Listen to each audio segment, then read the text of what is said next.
Food turned into a weapon? Imagine a single tree quietly producing about 450 pounds of food a season, roughly 204 kilograms, year after year, for decades. One tree, almost effortless, bearing enough to feed 2 adults for a year. That number alone sounds like a miracle. But history shows how abundance can be turned into an instrument of control, and how people can refuse that instrument with the dignity of their bodies and the stubbornness of their tastes. We begin with the tree itself. Breadfruit, Artocarpus altilis, is not a newcomer to human life. It is a perennial, an enduring, low-maintenance plant that produces heavy, starchy fruit seasonally, resprouts from root suckers, and can live for generations in village yards.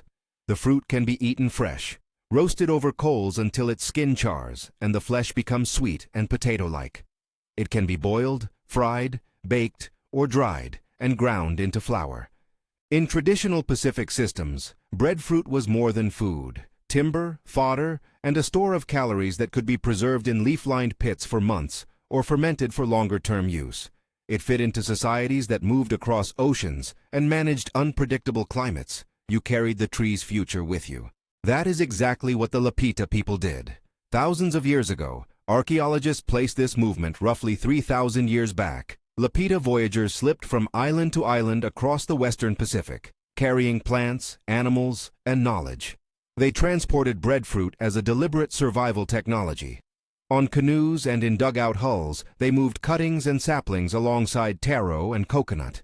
The tree's value wasn't abstract, it was practical.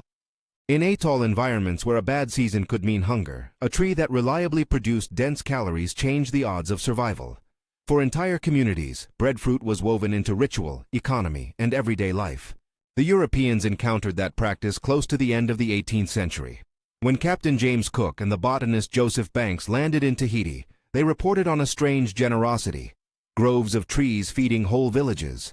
Banks, trained to see plants as resources for empire, tasted the fruit and calculated its potential. His notebook did not describe a cultural treasure so much as an answer to a logistical problem: how to keep laborers fed cheaply across the far-flung plantations of the British Caribbean. The British Crown, worried about wartime shortages and the long-term costs of provisioning slave-dependent economies, took note. The solution seemed deceptively simple: transplant the tree. This is where a botanical interest hardened into an imperial project. King George III financed efforts to move breadfruit from the Pacific to the West Indies. HMS Bounty sailed with that mission at its core. The Bounty's voyage is famous for its mutiny. Fletcher Christian and his crew cast William Bligh and others adrift, and in the confusion, many of the plants went into the sea. The mutiny interrupted the imperial timetable, but did not end imperial determination. Bligh, after his ordeal, would make another attempt, and in later voyages, personnel finally managed to move live plants across oceans. The archival lines are simple to draw.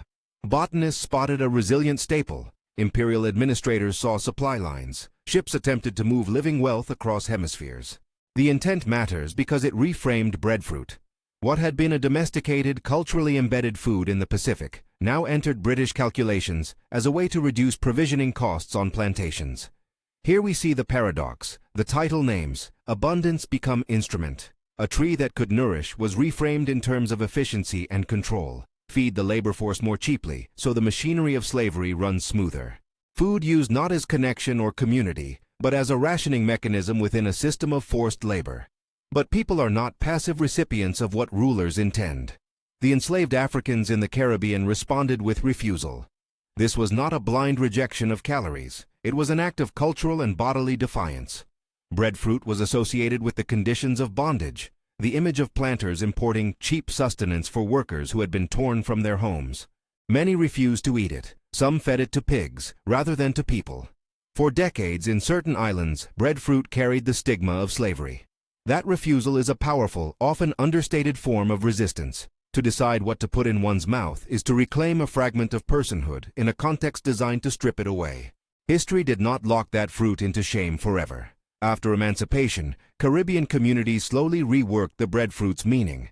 Descendants of the enslaved transformed it in kitchens and markets. They roasted it by the roadside, fried slices for breakfast, boiled it as a substitute for provision staples, and ground dried fruit into flour for dumplings and flatbreads. The tree that had been framed as a tool of control was folded back into culture, turned into familiar textures and tastes, and into identity. What had been imposed as cheap calories became, over generations, comfort food and symbol of resilience. In the 20th and 21st centuries, another transformation unfolded, not just social, but scientific and global. Conservationists and agroecologists began to see breadfruit anew as a perennial crop with genuinely useful qualities for climate-impacted regions. Pioneers like Dr. Diane Ragone and institutions such as the Breadfruit Institute cataloged hundreds of varietals, noting subtle differences in taste, texture, flowering time, and pest resistance. The Institute's programs helped distribute tens of thousands, by some counts over 100,000, of breadfruit trees to more than 40 countries, sending saplings to schools, community gardens, and urban yards. That institutional revival reframes breadfruit as both cultural patrimony and practical adaptation. Why the renewed interest? Breadfruit offers several agroecological advantages. As a tree crop, it provides continuous canopy, stabilizes soils with a perennial root system, and sequesters carbon compared to annual field crops. Its yields per tree are impressive. The 450-pound, 204-kilogram figure is not fantasy, but an observed average in productive trees. Because it is perennial, labor and input patterns change. You don't plow and reseed each year, and once a stand establishes, it can be resilient to intermittent drought and, in some varieties, recover quickly after storms. For smallholders and agroforestry systems, breadfruit can be integrated with other trees and understory crops, diversifying both food and income streams. Yet breadfruit is not a magic bullet, and caution is necessary. It resists industrial, monoculture modes of production. Mechanized agriculture favors uniformity, machines planted, harvested, and processed at scale, whereas breadfruit thrives in dispersed plantings, often close to homes, and its fruit needs timely handling to avoid spoilage. Markets are shaped by infrastructure, cold chains, processing facilities, and predictable supply contracts. Breadfruit's perishability and irregular seasonal flow complicate integration into commodity markets. Cultural perceptions matter too. Where the tree carries historical stigma, adoption can be slow unless communities lead the revival.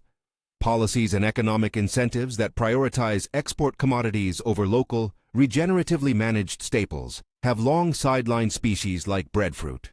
That tension between ecological promise and structural barriers keeps the paradox alive. Breadfruit was once targeted as a cheap ration to sustain a coerced workforce. Today, it is positioned as an instrument of resilience in the face of climate shocks. Both narratives hinge on the same trait: abundance.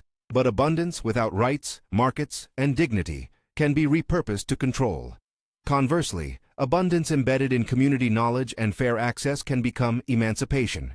We should pause on the human layers in this story.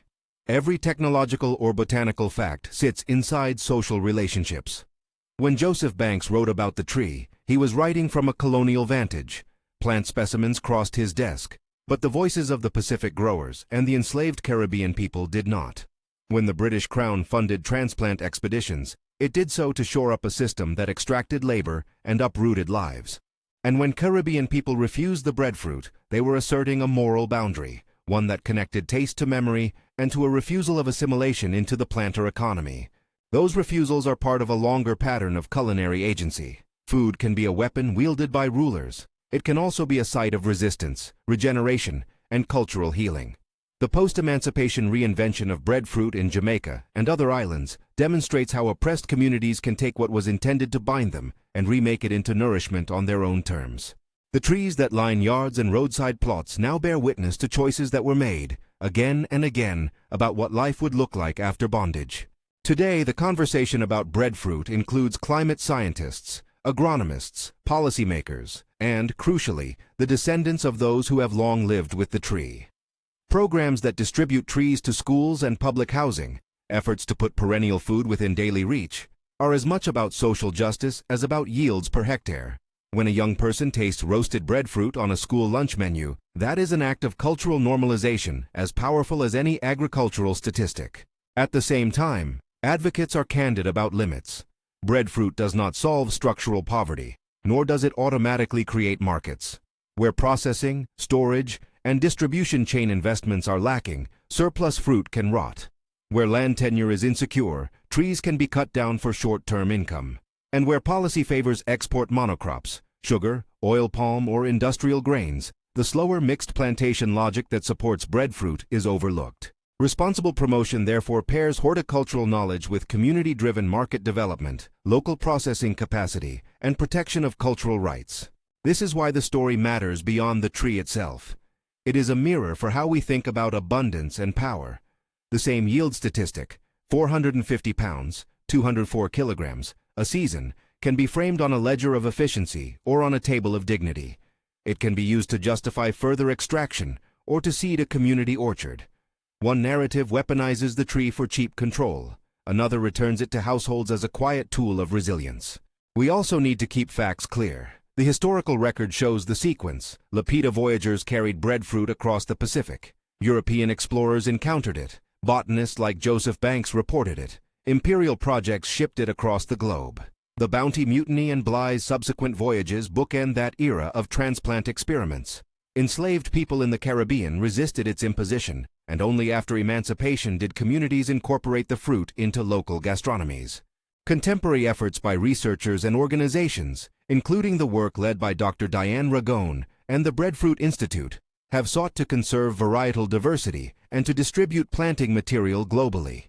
Still, numbers and names should be checked carefully when used in policy or academic settings. Dates, exact export tallies, and varietal counts are matters for documentation and sourcing.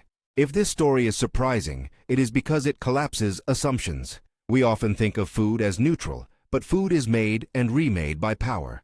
The same botanical capacity that made breadfruit attractive to island voyagers centuries ago made it attractive to imperial planners centuries later. The difference lies in relationship. Who controls the trees, who sets the terms of distribution, and whose tastes determine what counts as desirable. So where do we go from here? The most meaningful step is not to promote any single crop as a universal fix, but to support systems that allow communities to decide what they want to grow and how they want to use it. That means investing in local processing and storage, defending smallholder tenure, funding research into varietal resilience, and centering cultural knowledge in agricultural programs. It also means acknowledging the painful chapters of history, naming slavery and recognizing the ways imperial policies sought to instrumentalize food, while celebrating the ways communities reclaimed both palate and tree. In that light, the paradox softens into possibility.